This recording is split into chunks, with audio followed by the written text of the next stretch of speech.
अमित शाह ने लोकसभा में मणिपुर तशद्दुद पर बयान दिया। उन्होंने कहा कि मणिपुर में तशद्दुद से हम भी दुखी हैं। उन्होंने कहा कि मणिपुर में जो हुआ शर्मनाक है, लेकिन उस पर सियासत करना ज्यादा शर्मनाक है। मैं विपक्ष की इस बात से सहमत हूं कि वहां पर हिंसा का तांडव हुआ है और इस हिंसा के तांडव से कोई सहमत नहीं हो सकता मान्यवर। हम भी सहमत नहीं हैं, उनसे ज्यादा दुख हमें है मान्यवर, परंतु ये परिस्थिति जन्य है। मैं बताना चाहता हूं, इसी घटनाओं का कोई समर्थन नहीं कर सकता। समाज के नाते हमें शर्म आई, इस प्रकार की घटनाएं वहां हुई है, इससे कोई इनकार नहीं। परंतु ये जो घटना हुई है वो शर्मनाक है। उस घटना पर राजनीति करना इससे भी ज्यादा शर्मनाक है।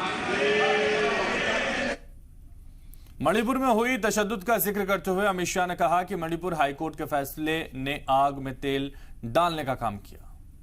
आग में तेल डालने का काम हाईकोर्ट मणिपुर के अप्रैल महीने में आए हुए एक फैसले ने कहा, जिसने सालों से पड़ी हुई एक लंबित पिटीशन को अचानक चलाया। अचानक चलाकर ना भारत सरकार के ट्राइबल आयोग को शपथ पत्र लिया, ना भारत सरकार के ट्राइबल डिपार्टमेंट का लिया, ना भारत सरकार के गृह मंत्रालय का लिया, ना मणिपुर सरकार का लिया, और अचानक ही कह दिया कि 29 अप्रैल के